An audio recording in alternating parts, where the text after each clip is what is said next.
On va parler de la préscience, on va parler de la prédestination, amen. On va parler de l'élection, et puis on va parler de la foi, tout ça en même temps. Amen. Faut pas avoir peur, c'est mon travail. Je sais comment je vais arranger la sauce pour qu'elle soit mangeable. Amen. Amen. La préscience, la prédestination, l'élection et puis la foi.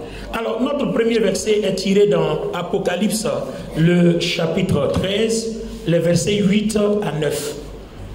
Et tous les habitants de la terre l'adoreront. Oui. Ceux dont le nom n'a pas été écrit dès la fondation du monde dans le livre de vie de l'agneau qui a été immolé. Alors, Bible se met dit, tous les habitants de la terre l'adoreront. Tous ceux dont le nom n'est pas inscrit depuis l'origine du monde dans le livre de vie de l'agneau égorgé.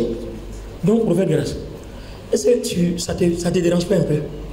On dit tous ceux dont le nom n'est pas inscrit.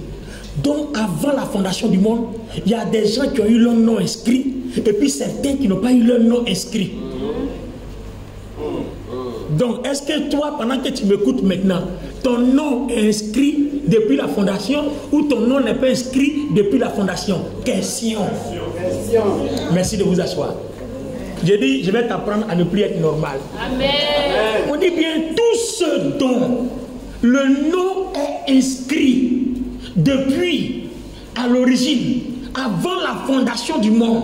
Donc, avant la fondation du monde, il y a des gens que Dieu connaît, que Dieu a vu. Il a inscrit les noms, et il y a d'autres que Dieu connaît, Dieu a vu, dont il n'a pas inscrit les noms. Donc avant même que Adam vienne pour dire soyez féconds, multipliez, remplissez la terre, assujettissez la terre, il y a des gens qui ont les noms déjà inscrits dans le livre de vie, c'est-à-dire qu'ils seront sauvés. Il y a des gens qui n'ont pas leur nom inscrit dans le livre de vie. Les amis, c'est pas moi, on vient de lire ça dans la même Bible que toi et moi on a. On va parcourir les versets, allons-y seulement, à titre d'information. Continue dans Apocalypse chapitre 17 verset 8. La bête que tu as vue était et elle n'est plus. Elle doit monter de l'abîme pour aller à la perdition. Très bien, pour aller à la perdition. Les habitants de la terre, ceux dont le nom n'a pas été écrit. Les habitants de la terre, ceux dont le nom n'a pas été écrit dans la fondation du monde. Bon, ici c'est bien précisé, dans le livre de vie, depuis la fondation du monde. Dans le livre de vie, c'est dans le rang en voyant la bête, parce qu'elle était et qu'elle n'est plus et qu'elle repart. Donc les gens qui n'ont pas le nom écrit dans le livre de vie depuis la fondation du monde, c'est eux qui s'émerveilleront pour adorer la bête.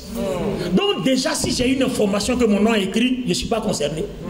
Ça veut dire que la tribulation qui arrive, je ne suis pas concerné. Ça veut dire que l'enlèvement qui arrive, je suis dedans. La parole est claire. On dit, ceux qui vont adorer la bête, c'est ceux-là qui n'ont pas le nom inscrit dans le livre de vie depuis avant la fondation du monde. Bon, si j'ai la conviction, j'ai cette foi que mon nom est inscrit, les amis, ça veut simplement dire que la tribulation qui arrive ne me concerne pas. La marque de la bête qui arrive ne me concerne pas. Parce que j'ai mon nom inscrit, j'ai ma destinée ailleurs que nous allons voir dans la suite. Donne-moi un amen, bien église. Vas-y, continue. Apocalypse chapitre 17, le verset 14. Ils combattront contre l'agneau. Ils feront la guerre à l'agneau. Et l'agneau les vaincra. Mais celui-ci les vaincra. Parce qu'il est le Seigneur des seigneurs. Car il est le Seigneur des seigneurs. Et le roi des rois. Et les appelés, les élus et les fidèles qui sont avec lui les vaincront aussi. Attends, hein, dans ma version Bible il est écrit les siens, c'est-à-dire Jésus et ses gens. Les siens, ceux qu'il a appelés et élus. Ceux qui lui sont fidèles vaincront aussi avec lui. Amen. Donc ceux qu'il a appelés et élus, ceux qui lui sont fidèles vaincront aussi. Quand moi j'entends ça, ça veut dire que la défaite et tout ce qui se fait sur la terre ne me concerne pas. On dit, la foi vient de ce qu'on entend. La foi vient de ce qu'on entend. Alors, si je suis appelé, si je suis élu, donc je dois vaincre. Je ne suis pas né pour être vaincu. Je suis né pour vaincre. Vous voyez qu'il y a des informations utiles qui corrigent, qui habillent notre foi, qui donnent un sens à notre foi. Bon, lis-moi Apocalypse chapitre 7. Verset 3. On lit le verset au-dessus alors. Et je vis un autre ange qui montait du côté du soleil levant et qui tenait le sceau du Dieu vivant. Oui. Il cria d'une voix forte aux 4 anges à qui il avait été donné de faire du mal à la terre et à la mer et il dit ne faites point de mal à la terre. Ne faites point de mal à la terre, Ni à la mer, ni à la mer, ni aux arbres, ni aux arbres, jusqu'à ce que nous ayons marqué du sceau du front des serviteurs de notre Dieu. jusqu'à ce que nous ayons marqué du sceau le front des serviteurs de notre Dieu. Jusqu'à ce qu'on ait marqué du sceau le front des serviteurs. Et les serviteurs de notre Dieu, ce sont ceux-là dont le nom est inscrit dans le livre de vie depuis à l'origine, avant la fondation du monde. On demande qu'on ne leur fasse point de mal jusqu'à ce qu'on les ait distingués. Waouh! Waouh! Waouh! Regardez comment Dieu prend soin des personnes qu'il a appelées, qu'il a choisies avant la fondation du monde. On va aller dans le livre de Pierre, on va maintenant étudier quelque chose. Voilà, et là même, il y a encore une information importante dans Ésaïe 43, verset 4. Ésaïe 43, verset 4, il y a une information importante. Les personnes qui ont leur nom inscrit depuis avant la fondation du monde, il y a une grâce qui accompagne leur vie. Ésaïe 43, verset 4. Il dit oui, parce que tu m'es précieux et que tu as du prix pour moi et que je t'aime, je donnerai des hommes en échange de toi et des peuples contre ta vie. Donc on voit que ceux dont le nom est inscrit, c'est le peuple de Dieu. On ne doit pas leur faire du mal. Mais ceux dont le nom n'est pas inscrit, Dieu les utilise pour sauvegarder, pour sauver la vie de ceux qui ont le nom inscrit. Les amis, est-ce de l'injustice? Ce n'est pas de l'injustice. Ça s'explique bibliquement. Maintenant, je vais expliquer. Allons-y dans 1 Pierre. 1 Pierre 1, 20. Lis à partir du 19 à 20. Mais par le sang précieux de Christ, comme d'un agneau sans défaut et sans tache, prédestiné avant la fondation du monde et manifesté à la fin des temps à cause de vous, qui par lui croyez en Dieu, lequel l'a ressuscité des morts et lui a donné la gloire, en sorte que votre foi et votre espérance reposent sur Dieu. Bien, en sorte que notre foi et notre espérance reposent sur Dieu. Donc le Jésus qui est venu mourir pour nos péchés, la Bible dit que ce n'a pas été préparé, il ne s'est pas levé comme ça sur un coup de tête. C'était un programme depuis avant la fondation du monde. Il était prévu qu'il vienne mourir. Donc, qu'est-ce qui s'est passé pour que déjà on prévoit qu'on va pécher, on prévoit que des choses vont se passer, et puis on prévoit que Jésus-Christ vienne nous sauver pour réparer. Donc, il y a quelque chose qui ne va pas. Parce que quand Dieu, qui est parfait, crée tout, non? Il crée tout parfaitement, non? Ça a un sens ou pas? Dieu n'est-il pas parfait? Quand il crée pas tout parfait. Donc pourquoi il va créer et puis il va avoir des anomalies jusqu'à on va prévoir que Jésus-Christ soit déjà avant la fondation du monde et lui est choisi pour faire du bien, pour sauver la vie de tout cela. Pourtant on sait que tout ce que Dieu crée est parfait. Il a regardé et dit tout est bon et même très bon. Alors ce qui est bon et très bon, est-ce que ça a besoin de correction? Mais on dit bien avant la fondation du monde, tout était préparé pour être corrigé. Et là, si vous regardez bien, il y a un mot ici qui nous enseigne. On dit prédestiné. La prédestination, c'est quoi? C'est-à-dire, tu es déjà arrivé avant même que tu commences pour arriver.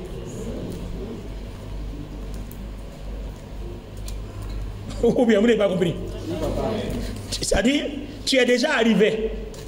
L'action n'a pas encore commencé. Hein? Mais avant que l'action même commence, on t'a déjà vu. Tu es déjà arrivé.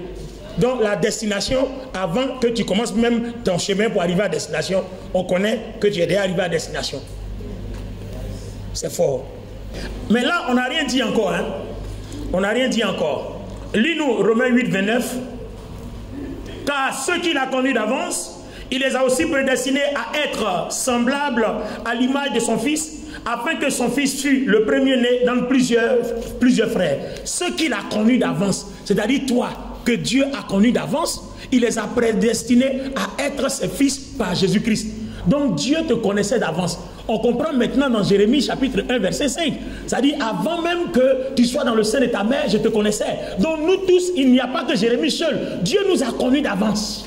Nous tous. Amen. Nous tous, toi et moi, il nous a connus d'avance. Alors Romains 8:30 dit, et ceux qu'il a prédestinés, il les a aussi appelés. Et ceux qu'il a appelés, il les a aussi justifiés. Et ceux qu'il a justifiés, il les a aussi glorifiés. C'est-à-dire toi et moi que Dieu a appelés, Dieu nous a justifiés par Jésus-Christ. Et quand il nous a justifiés, il nous a glorifiés. Mais c'est parce qu'on ne connaît pas ces choses que notre gloire est éteinte. Sinon là où on est actuellement, là où on est assis là, on est glorifié. Amen.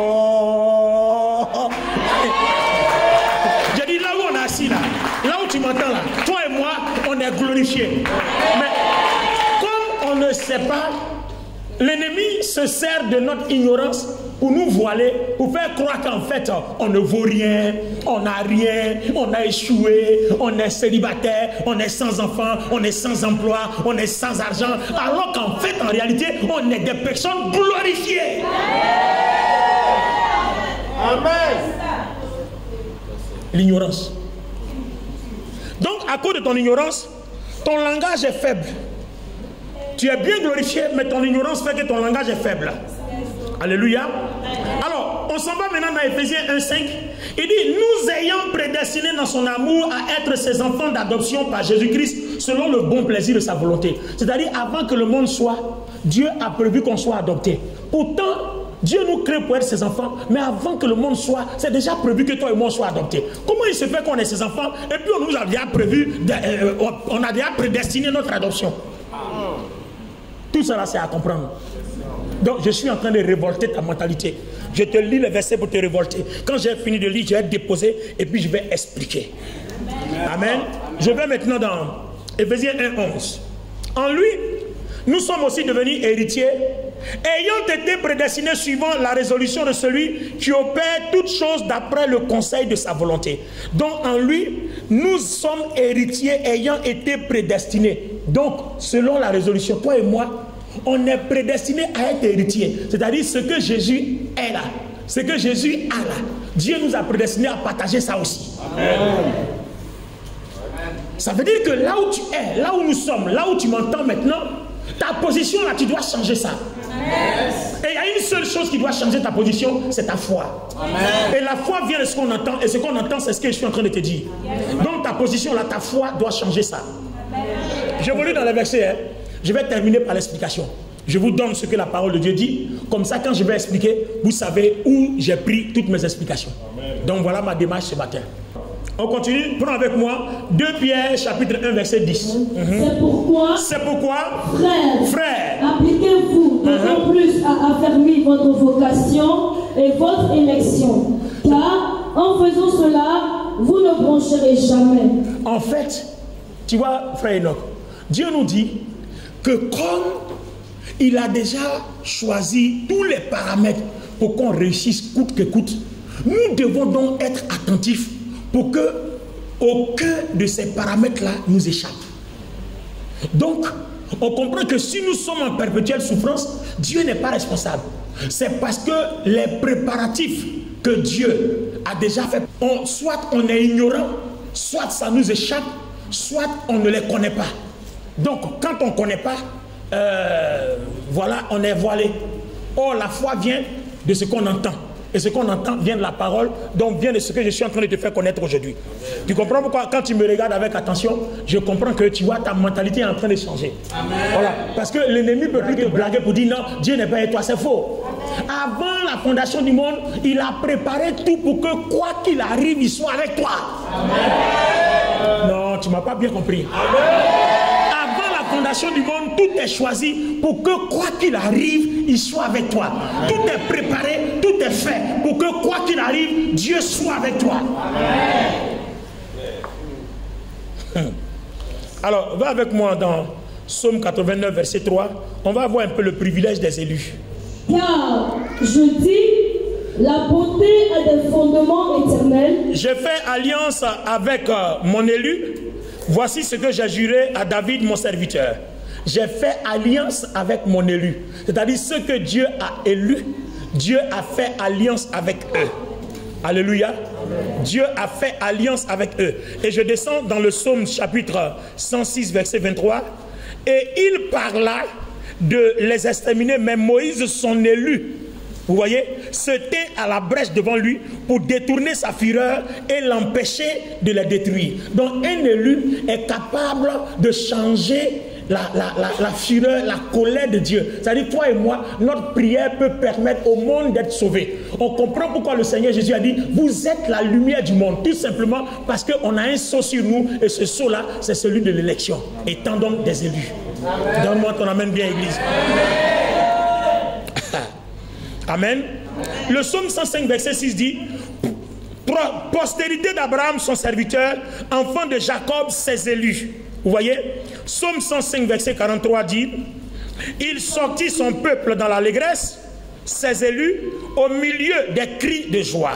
Psaume 106, 5, afin que je vois le bonheur des élus, le bonheur des élus. Les élus sont prédestinés à vivre le bonheur, afin que je vois le bonheur de tes élus, que je me réjouisse de la joie de ton peuple et que je me glorifie de ton héritage. Ésaïe 42:1 dit, voici mon serviteur que je soutiendrai, mon élu. Dieu soutient toujours ses élus. Amen. Mon élu en qui mon âme prend plaisir. J'ai mis mon esprit sur lui, il annoncera la justice aux nations. Ésaïe 43:20 dit, les bêtes des champs me glorifieront, les chacals et les autruches, parce que j'aurai mis des eaux dans le désert, des fleuves dans la solitude, pour abreuver mon peuple, mon élu. Vous voyez, même dans le désert, même dans la solitude, Dieu dit, il est avec toi. Il prépare tout ce qu'il faut pour que tu ne souffres pas. Alors les amis, qu'est-ce que vous voulez que Dieu dise encore? Tout ça là, ça a été préparé avant la fondation du monde. Donc si dans le cours des événements de notre vie, on ne les voit pas, il faut qu'on se demande à quel niveau et à quelle position sommes-nous. Je peux avancer? Amen. Est-ce que je peux avancer? Amen. Je parle dans Matthieu chapitre 24 verset 22. Il dit, et si les jours n'étaient pas abrégés, personne ne serait sauvé, mais à cause des élus, ces jours seront abrégés. Les difficultés des temps derniers, c'est-à-dire dans peu de temps, ça va chauffer sur la terre. Ça a commencé déjà. La crise israélo-palestinienne, ça a commencé déjà. Et ça va embraser les nations. Ça va venir dans son temps. Mais le Seigneur dit que la souffrance des élus va être accrue. Mais pour ne pas que d'autres perdent la foi, pour ne pas que d'autres perdent le salut, Dieu va s'arranger pour que ça soit abrégé, de telle sorte que tous ceux qui ont été prédestinés, dont le nom est inscrit dans le livre de vie, ne perdent pas le salut. Donc vous voyez qu'un enfant de Dieu qui a donné sa vie à Jésus, quand il meurt, c'est clair qu'il est sauvé. Amen. Parce que si tu as donné ta vie à Jésus, c'est la preuve que tu es un élu. C'est la preuve que tu es une élue. Amen. Alléluia. Peu importe les circonstances, Dieu va s'arranger pour qu'au dernier moment tu trouves le salut. Un élu n'échoue pas, un élu ne perd pas le salut. Dieu prend soin de lui, Dieu est avec lui. Pourquoi tu ne me donnes pas un bon amen, église? Pourquoi tu ne me donnes pas trois bons amen, église?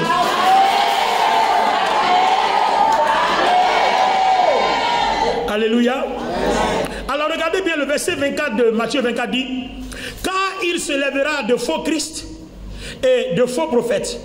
Ils feront de grands prodiges et des miracles au point de séduire, s'il est possible, même les élus. Donc comme Dieu ne veut pas que les élus soient séduits à un certain niveau des miracles des faux prophètes, Dieu va permettre que le temps soit abrégé pour que ces élus-là ne soient pas emballés. Vous voyez, quand moi je lis ma Bible, que j'entends toutes ces informations, mon cœur n'a plus peur de rien. Je suis tranquille, je suis au calme. Et regardez Romains 8, 33 dit, qui accusera les élus de Dieu? C'est Dieu qui justifie. Qui accusera? C'est-à-dire on va t'accuser, il avait ci, elle avait ci, il avait ci, elle avait ci, il avait ci, il avait ça. Dieu dit laissez. Depuis avant la fondation du monde, c'est comme ça. Il faut laisser ça. Il faut parler, si tu es fatigué, tu vas te taire. Mais depuis avant la fondation du monde, c'est comme ça. Donne-moi ton amen bien. Amen. Alléluia. Amen. Alors, innocent, Éphésiens 1, 4 va enfoncer le clou. Il dit en lui, c'est-à-dire en Jésus-Christ, Dieu nous a élus avant la fondation du monde pour que nous soyons saints et irrépréhensibles devant lui. C'est-à-dire le fait que j'ai accepté Jésus, devant Dieu, je suis saint. Le fait que j'ai accepté Jésus, devant Dieu, je suis juste. Je n'ai pas besoin d'autre chose. Ma foi en Jésus-Christ me qualifie de saint et me qualifie de juste. Point. Tout simplement. Waouh. Tout simplement. Colossiens 3:12 dit, ainsi donc, comme des élus de Dieu, saints et bien-aimés, revêtez-vous d'entrailles de miséricorde, de bonté, d'humilité, de douceur et de patience. C'est-à-dire, on nous montre que, comme depuis avant la fondation du monde, tout a été préparé, comportez-vous comme ci, comme ça, pour que tout ce que Dieu a préparé pour vous là, soit effectif dans vos vies. Amen. Donc vous voyez que nous aussi, on a besoin de suivre ce qu'il faut pour être en connexion avec ce qui est préparé pour nous depuis avant la fondation du monde. Donne-moi ton amen bien. Amen. 1 Thessaloniciens 1:4 dit, nous savons, frères bien-aimés de Dieu, que vous avez été élus. Point. Amen. 1 Timothée 5:21 dit, je te conjure devant Dieu, devant Jésus-Christ et devant les anges élus. Même au niveau des anges, il y a des élus. Donc c'est pour ça qu'il y a des déchus. Ça veut dire que même avant la fondation du monde, même les anges que Dieu a créés, ils savaient qui est élu, ils savent qui est déchu. Je ne sais pas pourquoi. C'est pour ça que je veux dire à quelqu'un ce matin que ta vie ne surprend pas Dieu. Donne-moi amen. La vie que tu mènes ne surprend pas Dieu. Amen. Dieu n'est pas surpris, étonné de ce qui t'arrive, parce que c'est des choses qu'il sait déjà avant même que ça commence. Amen. Celui qui voit la fin avant même que ça commence. Yes. Que dis-je encore? C'est pourquoi dans 2 Timothée 2:10, je supporte tout à cause des élus, afin que eux aussi obtiennent le salut qui est en Jésus-Christ avec la gloire éternelle. Alors, je vais donner quelques versets et puis je vais m'arrêter là. Je vais expliquer et puis on aura fini pour ce matin. 1 Pierre 1:1.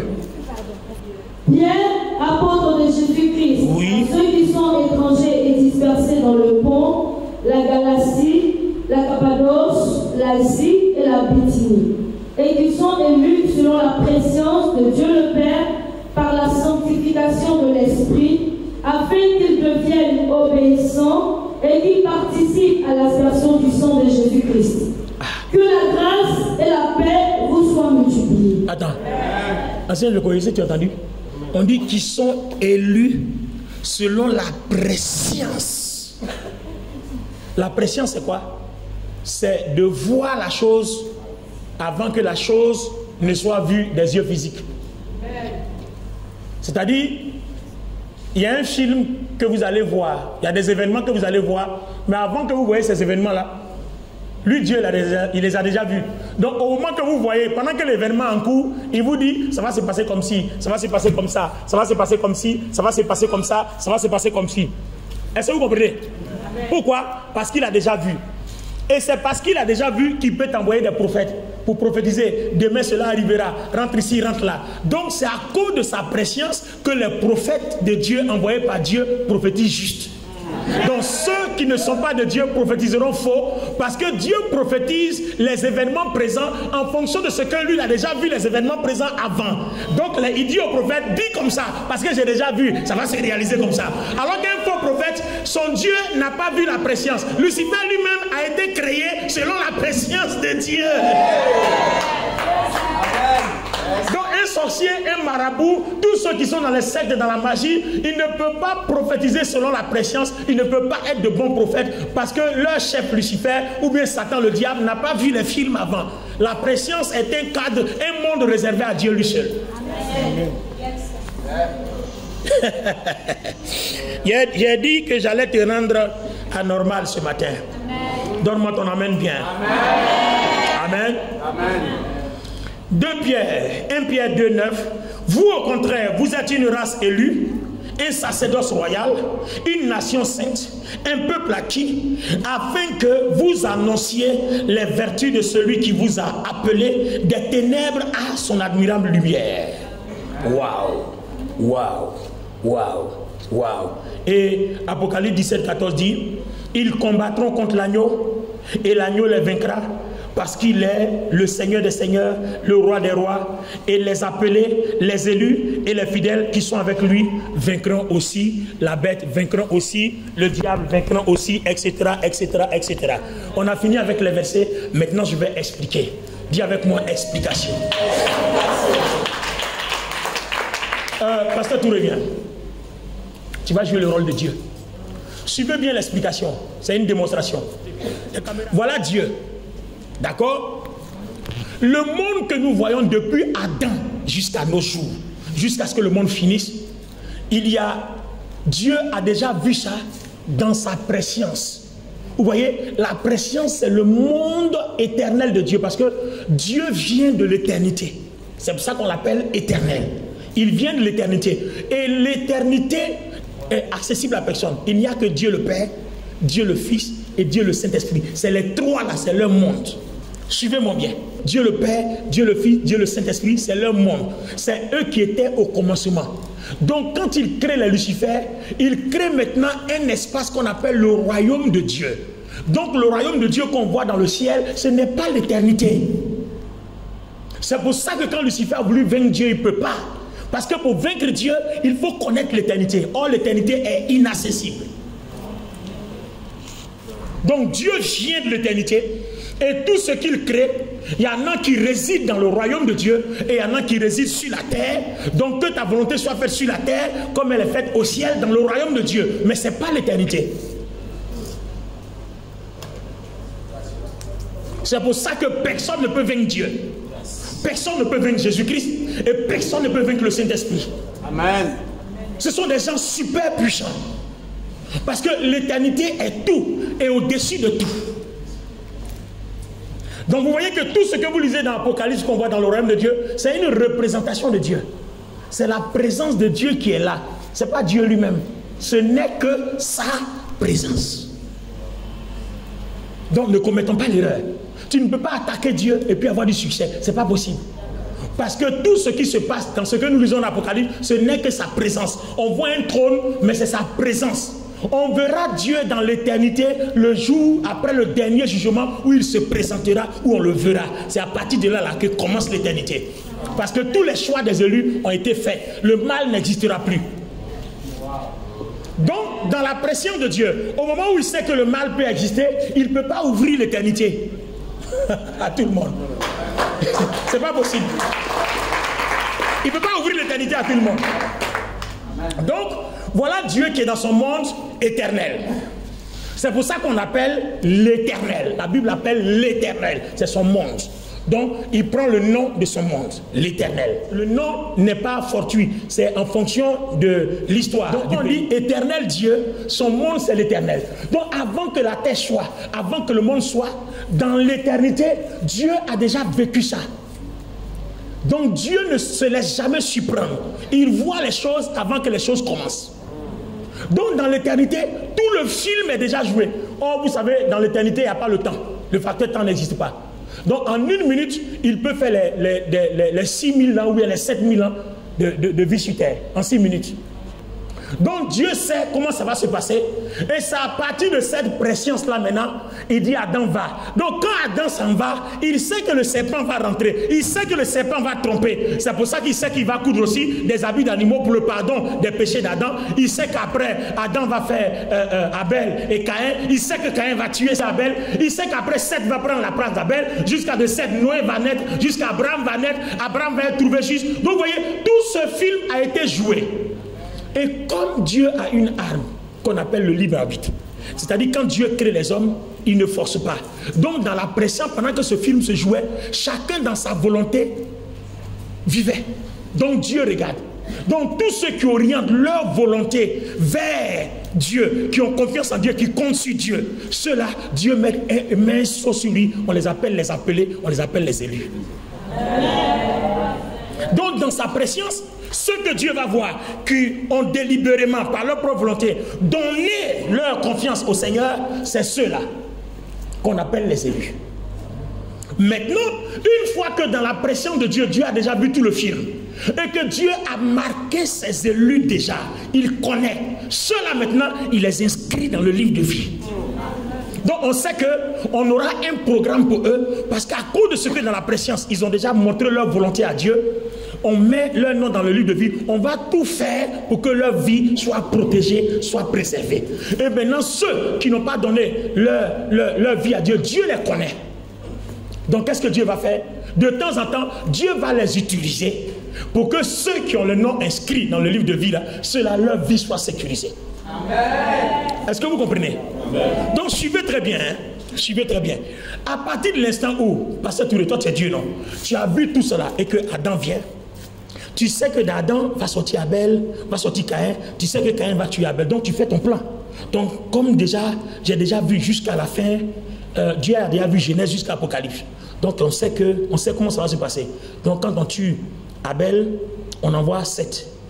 Seth va de sa volonté servir Dieu. Donc on suit la lignée de Seth. Donc on abandonne celle de Caïn. On suit la lignée de Seth jusqu'on arrive à Noé.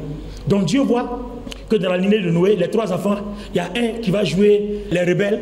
Lui va prendre la dignité de son père pour aller s'amuser. Dieu va l'écarter et puis on va choisir la génération de Sem et de Japheth.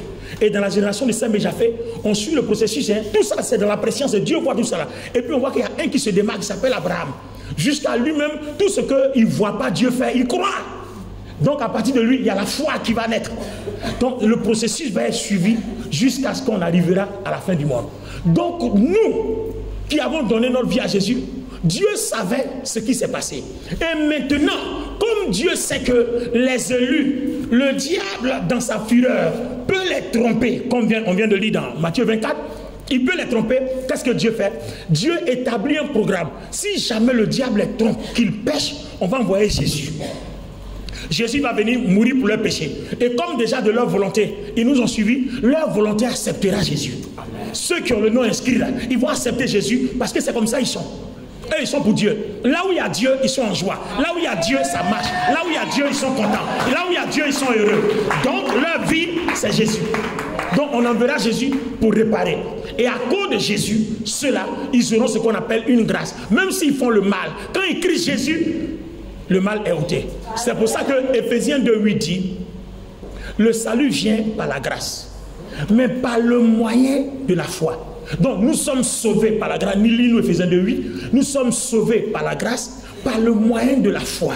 Je vais vous expliquer là maintenant et on va s'arrêter là pour la première partie. Éphésiens chapitre 2 verset 8. Éphésiens 2:8 dit, car c'est par la grâce que vous êtes sauvés, par le moyen de la foi. De la foi. Et cela ne vient pas de vous, mais c'est un don de Dieu. Alors, écoutez-moi bien. Écoutez-moi. Dieu, par circonstance, on a fini avec toi. Merci pour la préscience. C'est par la grâce. Et la grâce, là, c'est quoi? C'est pour les élus. Hein. En fait, c'est venu pour les élus. Ceux dont le nom est inscrit depuis la préscience, avant la fondation du monde. Depuis quand Dieu regardait comment la terre allait se passer.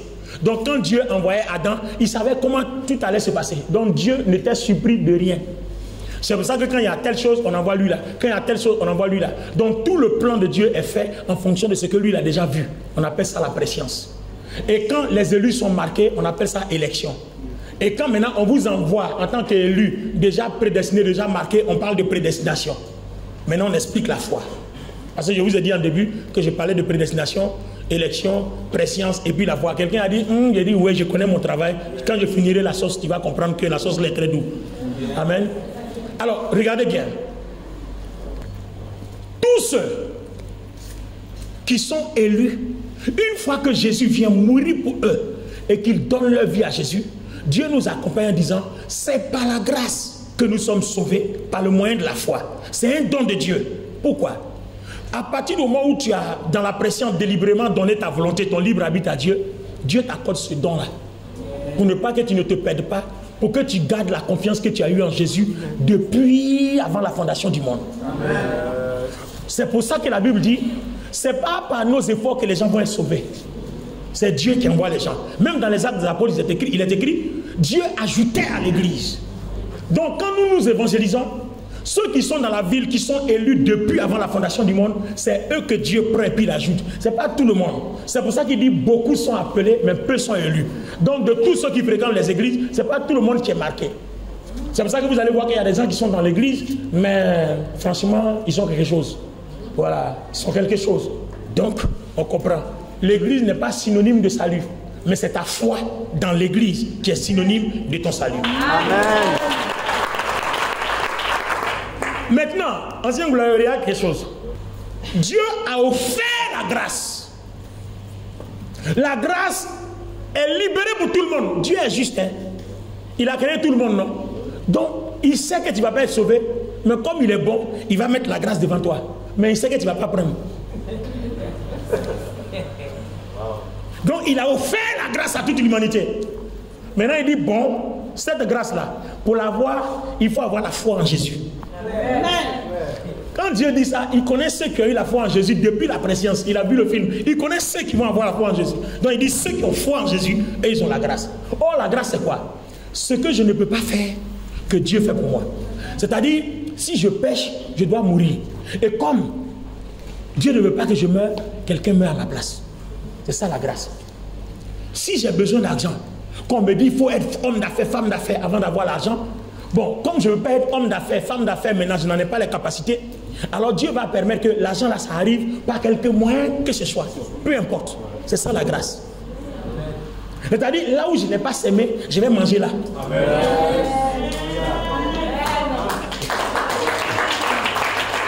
C'est ça la grâce. C'est-à-dire, là où je n'ai pas étudié, là où je n'ai pas eu le diplôme, la grâce va me permettre de travailler à ce poste-là. Pourtant, je n'ai pas étudié pour ce poste, je n'ai pas eu de diplôme pour ce poste, mais la grâce va me permettre de travailler là. C'est ça la grâce. Donc Dieu dit, la grâce là, c'est une facilité que j'offre. Mais attention, il faut avoir la foi en Christ. Maintenant, on dit que c'est la grâce qui nous conduit au salut. Tu ne peux pas être sauvé avec tes péchés. C'est-à-dire que dès que tu as la grâce, tous tes péchés te quittent. C'est comme le brigand à la croix. Quand il a confessé Christ, il a rencontré la grâce. Tous les péchés ont quitté. Pourtant, ce brigand n'a jamais payé de dîmes. Il n'a jamais fait d'action de grâce. Il n'a jamais mis pied dans une église. Il a seulement eu la foi en Jésus-Christ au moment très précis. Et la grâce lui a enlevé tout. Ça veut dire que aussi longtemps que toi et moi, on a la foi, quand on marche, on est sans péché. Amen. Aussi longtemps que toi et moi, nous avons la foi, quand on marche là, on est sans péché, parce qu'à cause de la foi qui nous connecte à la grâce, le sang de Jésus nous purifie à chaque instant, à chaque minute, à chaque instant, à chaque seconde, à chaque instant, à chaque jour, à chaque instant, à chaque semaine, à chaque instant, à chaque mois, à chaque instant, à chaque année. 365 sur 365. La grâce me localise à cause de ma foi en Christ. Amen. Alors les amis, à partir du moment où moi j'ai ces informations-là, vous pensez que je cours après quoi? Je cours après la foi. Je cours après la foi. Maintenant la question, dès qu'on a la foi, aussi longtemps qu'on a la foi, on est sans péché. Est-ce qu'il faut que j'aille pécher parce que j'ai la foi et puis la grâce enlève mes péchés? C'est pas ce qu'on a dit. Paul dit non. Est-ce que parce qu'on a la grâce, on doit aller pécher sous prétexte qu'à cause de notre foi, nos péchés sont ôtés? Non. On dit, quand tu as la foi, il faut aussi marcher selon ton élection. Parce que c'est à cause de quelque chose qu'on t'a élu. Donc ce quelque chose-là, on a décrit, on dit voilà ça, marche avec humilité, marche avec soumission, marche avec obéissance à la parole, parce que c'est pour ça qu'on t'a élu. Donc il ne faut pas abandonner ce chemin-là, garde-le. Aussi longtemps que tu gardes ça, même si tu commets des erreurs, Dieu les répare à titre de la croix, de ce que Jésus a fait. Bon, au titre de tout ce que Jésus a fait à la croix, même si tu commets des erreurs, Dieu va les réparer. Amen. Donc toi, aie ta confiance en Dieu. Même quand tu ne marches pas, aie foi en Christ. Même quand tu ne manges pas, aie foi en Christ. Même quand tu ne travailles pas, aie foi en Christ. Même quand tu n'es pas marié, aie foi en Christ. Même quand tu n'as pas d'enfant, aie foi en Christ. Même quand tu n'as pas d'argent, aie foi en Christ. Même quand tu es maltraité, aie foi en Christ.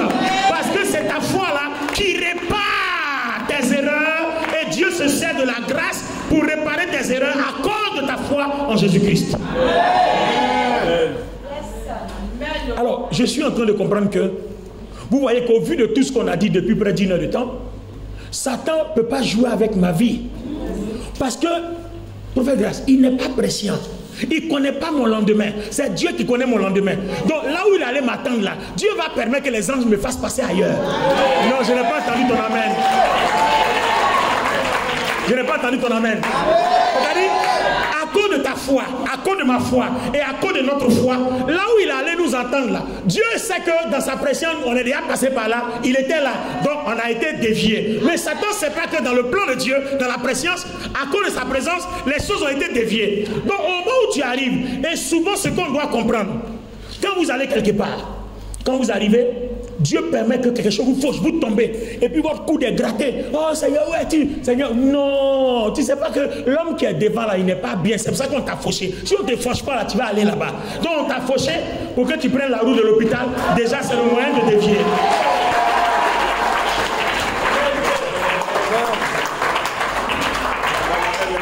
Donc Dieu a un programme pour ses élus. Tous ceux qui ont la foi en Jésus-Christ, Dieu se sert de ce qu'on appelle la grâce qui est offerte à ces personnes-là, ces élus-là, dont le nom est inscrit depuis la fondation du monde. Dieu a un programme pour eux. Le fait que tu aies confiance en Dieu, l'honneur que tu lui dois là, c'est pour ça qu'il t'offre la grâce, la cadeau. Amen. Parce que n'oubliez pas que Dieu cherche une seule chose. Il t'a créé, il veut la gloire. Donc le fait d'avoir confiance en lui, tu lui as donné la gloire comme ça. Et pour ça, il met un programme gratuit à ta disposition. Et ce programme gratuit s'appelle la grâce. Et c'est Christ qui a assuré cette gratuité-là, lui en payant le prix. Donc si tu as foi en Christ, cette gratuité-là, on te l'accorde. Maintenant, nous devons savoir lire les événements de notre vie. Quand telle chose nous arrive, il faut qu'on comprenne que, à cause de ma foi, Dieu peut faire des choses tantôt d'une façon, tantôt d'une autre. Donc évite de murmurer. Tout ce qui t'arrive, dis Seigneur, que ton nom soit béni. Tout ce qui t'arrive, dis Seigneur, que ton nom soit béni. Tout ce qui t'arrive, dis Seigneur, que ton nom soit béni. Parce que tu es prédestiné. Ton histoire, tu n'es pas en train de le fabriquer. Il est déjà fabriqué avant que toi-même tu l'écrives. Ton histoire est déjà fabriquée avant que toi-même tu l'écrives. C'est pas maintenant on écrit ton histoire. C'est pas maintenant les choses se règlent. Ton histoire est déjà réglée. C'est déjà réglé. Donc les anges ont été commissionnés de te guider, soit à gauche, soit à droite, soit à gauche. C'est pour ça que Dieu dit prier sans cesse. Parce qu'en priant sans cesse, nous restons en communion avec lui pour que ses anges nous guident. C'est pour ça qu'on va faire une prière aujourd'hui. Si tu ne sais pas prier, mets-toi à genoux, dis Seigneur, je t'en supplie. Mon pasteur a lu dans la Bible et puis il a expliqué. Il a dit que dans ta préscience, tu nous as élus, tu nous as prédestinés. Et que tu as un programme pour les élus. Donc moi ce matin où je sors là, je refuse le chômage. Ce n'est pas dans ton programme. Parce que tout ce que tu as élu, avec les versets qu'on a lus, tu prends soin d'eux. Le bonheur, la grâce t'accompagneront tous les jours. Tout ça c'est prévu pour les élus, pour ceux qui ont le nom inscrit depuis avant la fondation du monde. Donc mon pasteur dit que tu es Dieu, que tu n'abandonnes jamais ces élus. Donc là où je sors là, si quelque chose doit m'arriver, dans ton programme précieux, prédestiné, là où je suis un élu, permet que les anges, le principal, oui, me prennent avec une bonne escorte, qu'on m'envoie dans le côté là où ça ne m'arrange pas, et puis qu'on m'envoie dans le côté où toi ça t'arrange. Si vous priez aussi facilement comme ça, vous allez voir, Dieu va changer vos journées. Et puis c'est la meilleure façon de prier. Oh, je dis c'est la meilleure façon de prier. Au lieu de commencer à dire, oh Seigneur, que tu es grand, tu veux blaguer Dieu. C'est pas que tu parles gros français quand tu veux blaguer Dieu. Pardon. Quand tu veux prier, il faut être simple. Seigneur, à l'église, on m'a appris que le film de ma vie, là, tu as déjà vu ça. Donc si tu as déjà vu, là où je prie la nuit, là, pour demain, là, tu connais. Parce que toi-même, tu as dit le lendemain, se suffira lui-même. Voilà, le lendemain se suffira lui-même. Donc, quand tu dis le lendemain se suffira lui-même, tu m'informes que tu sais ce qui va se passer le lendemain. Tu en as déjà pris soin. Donc, comme tu as déjà pris soin, moi je prie de tout faire pour que je sois dans ton programme. Parce que ma foi en Jésus-Christ, là, ça va rester. Je ne manquerai jamais de croire en Jésus. Alléluia. Je ne manquerai jamais de croire en Jésus. Je serai toujours avec lui. Et comme je croirai toujours en Christ, arrange-toi pour que cette journée-là, les choses tournent à ma faveur selon ce que toi tu as déjà vu.